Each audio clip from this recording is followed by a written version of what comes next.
This channel does not promote or promotion any illegal activities. All content provided by this channel is meant only for educational purpose only.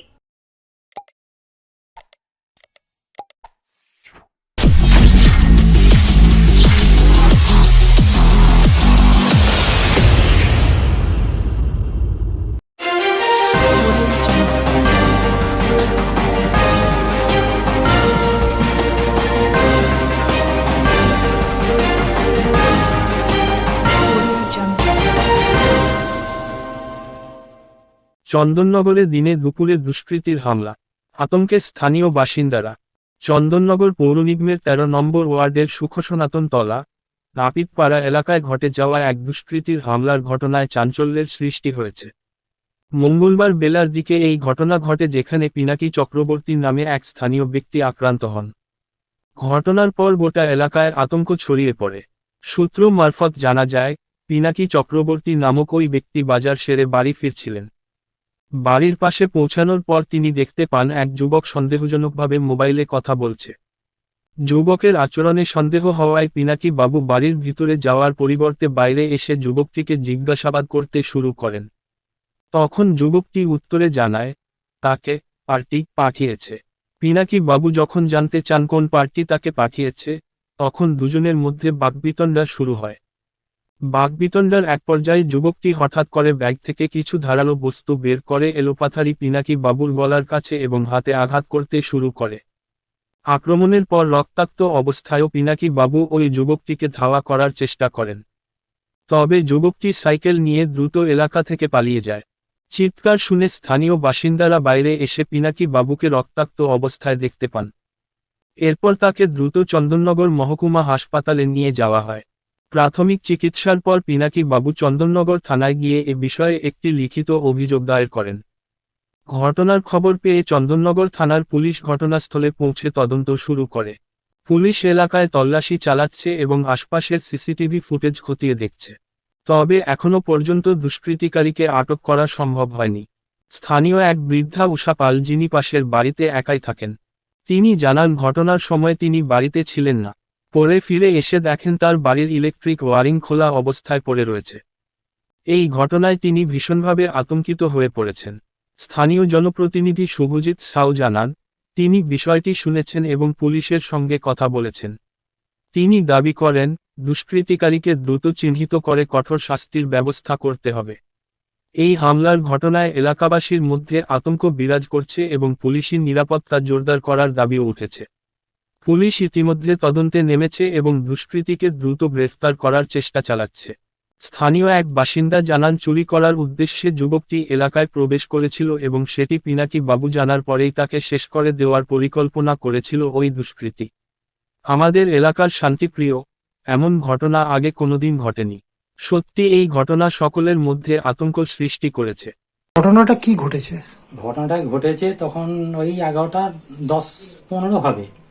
আমি বাজার থেকে ফিরছি, দেখি আমার বাড়ির সামনেটায় রাস্তাটায় একটা ছেলে ঘোরাঘুরি করছে আর ফোন করছে কাকে, সাইকেলটা দাঁড় করেছে একটু দূরে। তো সেই ছেলেটি এরকম ওখানে ঘুরঘুর করছে। তারপর আমি বেশি বাজার টাজারগুলো রেখে বাইরে বেরিয়েছি। তারপর দেখি ছেলেটা চলে গেছে। আমি তারপরে বেরিয়ে দিয়েছি, পাশের বাড়ির সব ওই বাইরে যত তার ফার ছিল, ইলেকট্রিকের তার ফারগুলো সব ছিঁড়ে ফেলে দিয়েছে। আমি তারপরে গিয়ে ওখান থেকে ঘোরাঘুরি করছি। তারপর দেখি ছেলেটা কলতলায় আছে। গিয়ে ছেলেটাকে জিজ্ঞেস করতে, ছেলেটা বললো আমাকে পার্টি পাঠিয়েছে। আমি কোন পার্টি পাঠিয়েছে, জমির জন্য না বাড়ির জন্য? বলছেন আমাকে পার্টি পাঠিয়েছে। মানে কোন পার্টি পাঠিয়েছে সেটা বলো, তাহলে আমি জিজ্ঞেস করবো, আমাদের জানাশোনা। এইসব করতে করতেই তারপর আমাকে গালাগাল দেয়। গালাগালে করতেই আমি যখন সাইকেল ধরে টানাটানি করছি, ওর ব্যাগ থেকে কি বার করে আমাকে কি করলো আপনাকে? এরকম ভাবে চালিয়ে দিল হাতে। কি এরকম ভাবে মারলো, আমি বুঝতে পারলাম না কি মারলো। এবার তারপরে কি হলো? কিরম বয়স হবে? ইয়ং ছেলে। কিরম বয়স হবে আন্দাজ? ওই গোটা 20-25-এর মধ্যেই ধরুন। আপনি চিনতেন না? কি করতে এসেছিল মনে হচ্ছে আপনার? আমার কি করতে এসেছিল কি করে বলবো, মানে চুরিও করতে পারে, আবার কোন রকম অ্যান্টি সোশ্যালও হতে পারে। মানে অ্যান্টি সোশ্যাল তো নিশ্চয়ই। তা এরকম কখন হয়েছিল ঘটনাটা? হয়তো স্যার ধরুন না 11টার পর, তখন 11:30 হবে খুব জোর। যে বাড়িতে হচ্ছিল তারা কি কেউ ছিল? না, উনি তো একাই বাড়িতে থাকেন, একটু খোঁড়া মতন রান্নার কাজ করে 2-3টে বাড়িতে। সকালবেলা বেরিয়ে যায়, বেলা 3টে নাগাদ ফেরে। আবার একটুখানি থেকে আবার বিকেলবেলায় যায়, আবার সে রাতের বেলা ফেরে। আপনাকে কোথায় আঘাতগুলো করলো সে? আঘাতগুলো করেছে আমাদের গলির মুখটাতে, ওই বাইরেটা, এই সামনেটায়, কোথায় মারলো আপনাকে? হাতে? কলতলার এখানটায়। কোথায় কোথায় মেরেছে? এই তো হাতে আর এই কাঁধে। গলার কাছে। কিছুক্ষণ হলে তো আপনাকে তো অন্য জায়গায় তো আঘাত করতে পারতো সে। সব লেগে লেগেছে, ওই যখন হাত যখন চালাচ্ছিল লেগে যেতে পারতো, কি করে বলবো বলুন। প্রাণ আশঙ্কা ছিল? প্রাণের সে তো আশঙ্কা? নিশ্চয়ই। প্রাণে। তারপরে কি করলেন আপনি? আর কি করবো, আমি তো চোর চোর করে করলাম, পাড়াতে কেউ নেই, পাড়াতে যত মহিলারা তারা কি করে ধরবে। তা আপনারা কি করলেন? আপনি তারপরে হসপিটালে গেছেন? হ্যাঁ, হসপিটালে গেছিলাম। কোন হসপিটালে? চন্দন হসপিটাল। কি হলো? তারপরে এরকম অবস্থা যখন চলে যাচ্ছে ওরকম ধরতে, ও আমাকে এরকম ভাবে বলে, আমি তর্কাতর্কি হয় হতে, ও ব্যাগ থেকে কি বার করে করেছে সেটা আমি দেখিনি। তারপরে প্রাণ আশঙ্কা ছিল তো? হ্যাঁ, প্রাণের তো সংখ্যা ছিল নিশ্চয়ই, যেভাবে চালিয়েছে বুঝতেই পারছেন। আর পাড়ায় যারা দেখেছে তারাই বলতে পারবে যে কিভাবে রক্ত আমার হয়েছে না হয়েছে, আর সেই অবস্থায় কি ছিলাম। পুলিশে গেছিলেন? প্রশাসনের কাছে দ্বারস্থ হয়েছেন? প্রশাসনের কাছে দ্বারস্থ হয়েছি, আপনি জানিয়েছেন অভিযোগ? থানাতে গিয়ে অভিযোগ জানিয়েছি, সবকিছু করেছি। ওনারা আসবেন বলেছেন, দেখে যাবে। দাদা, ঘটনাটা কি ঘটেছে? ঘটনাটা তো আমি এখানে ছিলাম না, আমি ছিলাম চন্দননগর কোর্টে। আচ্ছা। আমার এখান থেকে ফোন যায়, আমি ওদেরকে নিয়ে চন্দননগর হসপিটালে যাই। হসপিটালে গিয়ে দিই ওরা ওখানে আছে, এবং ডাক্তারের সঙ্গে কথাবার্তা বলি, এবং তাকে সেলাই ফেলাই করে এখানে নিয়ে আসা। কি হয়েছিল? চুরির উদ্দেশ্যে পাড়াতে একটা ফাঁকা বাড়ি আছে, যেখানে একজন ভদ্রমহিলা থাকেন, সে নানা কাজেতে ব্যস্ত, একটু অথর্ব। তা সেই বাড়িতে চুরির উদ্দেশ্যে এসেছিলো, সে দেখে ফেলে, মানে পাশের বাড়ির ছেলেটা, মানে পিনাকি চক্রবর্তী দেখে ফেলে, এবং তারপর তাকে মেরে দেওয়া, সেই তালে মেরে দেওয়ার মানে সে করছিল, মানে মারতে গেছে। তাই এমন অবস্থায় এমনভাবে তাকে মানে মারা হয়েছে, গলায়ও মারার চেষ্টা করেছিল, সরে যাওয়াতে তার প্রাণটা বেঁচে যায়। মানে ও একদম খুনের পরিকল্পনাই ছিল কি? একদম একদম। মানে কি করতে চেয়েছিল? তাকে মেরে দেওয়ার ধান্দা করেছিল, দেখে ফেলেছিল বলে মেরে দেওয়ার ধান্দা করেছিল, এছাড়া বাকি। আর আমাদের পাড়াতে এইসব জিনিস কোনোদিন হয়নি, 13 নম্বর ওয়ার্ডের আমাদের পাড়াতে এরকম ধরনের জিনিস কোনোদিন মারামারি কাটাকাটি হয়নি। জায়গাটা কি নাম? সুখ সনাতনতলা নাপিত পাড়া। এটা কি কোন জায়গায়? চন্দননগর? চন্দননগর সুখ সনাতন নাপিত পাড়া। দিদি, ঘটনাটা কি হয়েছে?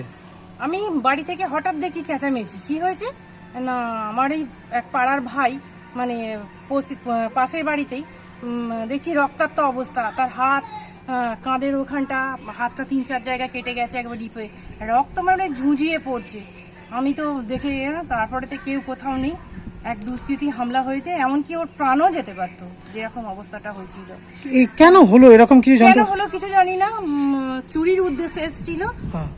ও দেখেছে যে সব জিনিস চুরি করছে, তো চোর চোর বলেছে, যাই ও দৌড়ে পালিয়ে যাওয়ার চেষ্টা করছে, তখন ওকে ধরতে গেছে, সঙ্গে সঙ্গে ওকে ঘুরেই এরকম হামলা করেছে। জায়গাটার নামটা কি? জায়গাটার নাম হলো সুখ সনাতনতলা নাপিতপাড়া 13 নম্বর ওয়ার্ড, কোথায়? চন্দননগর? চন্দননগর। তো এরকম একটা ঘটনা একদম কটার সময় হয়েছে? এটা হয়েছে এই 11টা, 11:30টার মধ্যে হয়েছে। এরকম ঘটনা কি আগে আগে কোনোদিন আমাদের এই 13 নম্বর ওয়ার্ডে, মানে নাপিতপাড়ায় কখনো হয়নি।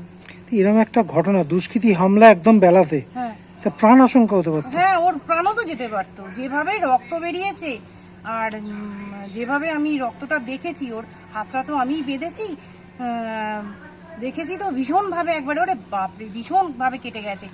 ওইরকম আমি কোনোদিন দেখিনি এত রক্ত। যুবক কি পরিচিত কেউ? হ্যাঁ, পরিচিত। যুবক যে মেরেছে না, ও দুষ্কৃতী? পরিচিত না, ওকে কখনো দেখিনি, হঠাৎ দেখলাম এরকম ব্যাপার। চুরির উদ্দেশ্যে এসেছিল? চুরির উদ্দেশ্যে এসেছিল। হ্যাঁ। দিদি, কি দেখলেন এসে? কি হয়েছিল? আমাকে খবর দিল যে এরকম বাড়িতে হয়েছে, পিনাকিকে মেরেছে খুব। আমি এসে দেখলাম এই তারটা নেই কো, আর ওই একটু পাইপগুলো সব ওইখানে ফেলে দিয়েছে সব। কিসের তার নেই দেখলেন? আর্থিংয়ের তার। ইলেকট্রিকের ছিল এটা? হ্যাঁ, ইলেকট্রিকের ছিল। আপনি ছিলেন তখন ঘটনা? না না না, আপনি কোথায় থাকেন? আমি রান্নার কাজ করতে গেছিলাম, এসে দেখছি এরকম অবস্থা। এই ঘরে কি আপনি একাই থাকেন? একাই থাকি। এরকম তো একটা, এরকম দেখা গেল আপনারই তো প্রতিবেশী, তার আপনার মানে চুরি করার উদ্দেশ্য হয়তো দেখে ফেলেছিল, এরকম ব্যাপার। হ্যাঁ হ্যাঁ হ্যাঁ। কি শুনলেন এসে? এসে শুনলাম যে পিনাকিকে মেরেছে, হাতে ফাতে সমস্ত। কি মেরেছে?